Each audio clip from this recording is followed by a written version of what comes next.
ኢትዮጵያ ለምን እንደምወዳት አንዴ ላስረዳችሁ ፈልጋለሁ። ብዙዎቻችን ማለት ነው ኢትዮጵያ የድህነት ሀገር እንደሆነች እንደማትረባ እንደማትጠቅመን ውጭ ሀገር ብቻ ከሄድን እንደሚያልፍልን እየተነገረን ያደግነው ሁላችንም እየታቁታላችሁ። ማን እንደነገረን አላቅም። አሜሪካኖች ይሁኑ ነጮች ይሁኑ ነጭ ግዛት ይሁን አላቅም ባይዘው ወይ ማለት ነው። እኔ 7 አመት ሙሉ ካናዳ ላይ ሆኜ ስትራግል አድርጌ በራስ መተማመኔን አጥቼ ስኖር እዚህ ግን ስመለስ ራሴን ሳገኘው የኢትዮጵያ ኃይል የዛኔ ነው የገባኝ ባይዘው ወይ ጋይስ። እዚህ መጥቼ የተነቃቃሁት ንቃት እውነቴን ነው የምላችሁ እንደ ቀልድ እንዳትቆጥሩት። አስታውሳለሁ ከካናዳ ወደ ኢትዮጵያ ስገባ ከእህቴ ጋር ነው የቆየሁት። መሬቷ ላይ እየተኛው ነበረ።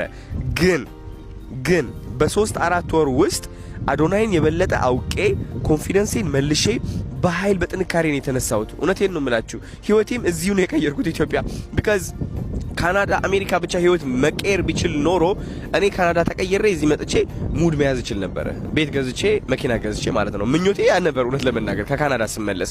ግን ምኞቴ አልተሳካልኝም። አይ ቲንክ ለምክንያት ነው እግዚአብሔር ሊያስተምረኝና ሊያሳየኝ ስለፈለገ ለእናንተ ምሳሌ እንደሆናችሁ ስለፈለገ ማለት ነው። ካናዳ ላይ ሆናችሁ አያልፍላችሁም እያልኳችሁ አይደለም። ኦፍ ኮርስ የትም ሀገር ሆናችሁ ሊያልፍላችሁ ይችላል ከተማራችሁ ክህሎት ከያዛችሁ ካወቃችሁ የሆነ ነገርና ተማምናችሁ ከሰራችሁ በዛ ነገር።